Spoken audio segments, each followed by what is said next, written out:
Seorang lansia 73 tahun bernama Kakek Odik ini bernasib pilu tidur di emperan toko dan jarang pulang ke rumah. Meski di usianya yang senja, Kakek Odik masih semangat bekerja sebagai tukang sol sepatu keliling. Namun, untuk mendapatkan rezekinya itu memanglah tidak mudah. Ia harus berkeliling untuk menawarkan jasa sol sepatunya. Bila tak dapat pelanggan, pilunya Kakek Odik pun tak dapat uang dan berjalan terluntang-lantung di jalanan. Tubuhnya yang sudah renta terpaksa harus kuat untuk jalan berkeliling dari kampung ke kampung sambil memikul kotak berisi peralatan sol. Seraya dia berharap ada masyarakat yang ingin menggunakan jasanya untuk memperbaiki sepatu. Nyatanya perjuangan lansia yang satu ini tidak semudah itu. Tak jarang, ia terpaksa tidur di emperan toko karena tak dapat uang sama sekali. Seorang TikTokers bernama Zara, belum lama ini membagikan momen saat dirinya bertemu dengan Kakek Odik di halaman sebuah gerai minimarket, Alfamart.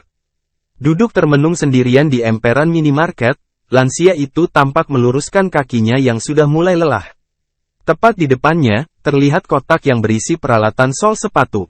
Dalam video yang dibagikan akun TikTok @zaralesia pada tanggal 3 Oktober lalu, tampak lansia usia 73 tahun itu termenung sendirian di emperan gerai Alfamart.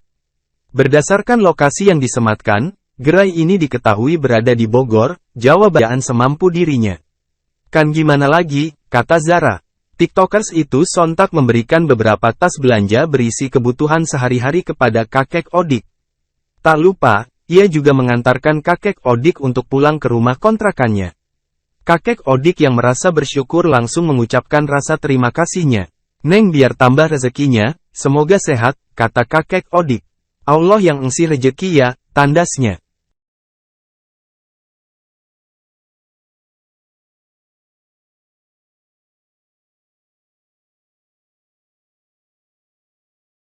Download Tribun X sekarang, menghadirkan lokal menjadi Indonesia.